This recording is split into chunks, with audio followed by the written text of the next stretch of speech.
കോഴിക്കോട് ബീച്ചിൽ ചട്ടങ്ങൾ ലംഘിച്ച് നിർമ്മിക്കുന്ന ഫ്ളാറ്റിനെതിരെ നടപടിയെടുക്കുന്നതിൽ കോർപ്പറേഷൻ അധികൃതർക്ക് വീഴ്ച പറ്റിയെന്ന് ആക്ഷേപം.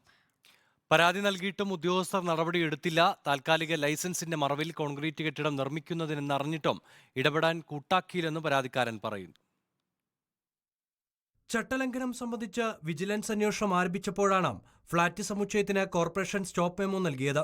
തീരസംരക്ഷണ നിയമങ്ങളുടെ പരിധിയിൽ വരുന്ന ഭൂമിയിൽ CRZ അനുമതിയില്ലെന്ന് നേരത്തെ ആക്ഷേപം ഉന്നയിച്ചിരുന്നു. കെട്ടിട നിർമ്മാണ ചട്ടങ്ങളും ലംഘിച്ചതിന്റെ തെളിവുകളും പരാതിക്കാരൻ ഹാജരാക്കിയിരുന്നു.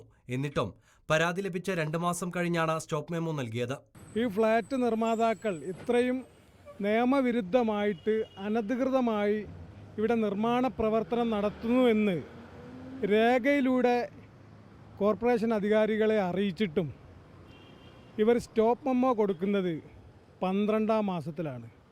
അപ്പോൾ ഇത്രയും മാസങ്ങൾ ഇവർക്ക് അനധികൃത നിർമ്മാണം നടത്താൻ വേണ്ടി സൗകര്യം ചെയ്തു കൊടുത്തുവെന്ന് ഞാൻ ആരോപിക്കുകയാണ്.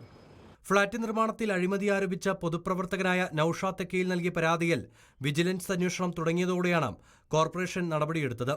റിപ്പോർട്ടർ, കോഴിക്കോട്.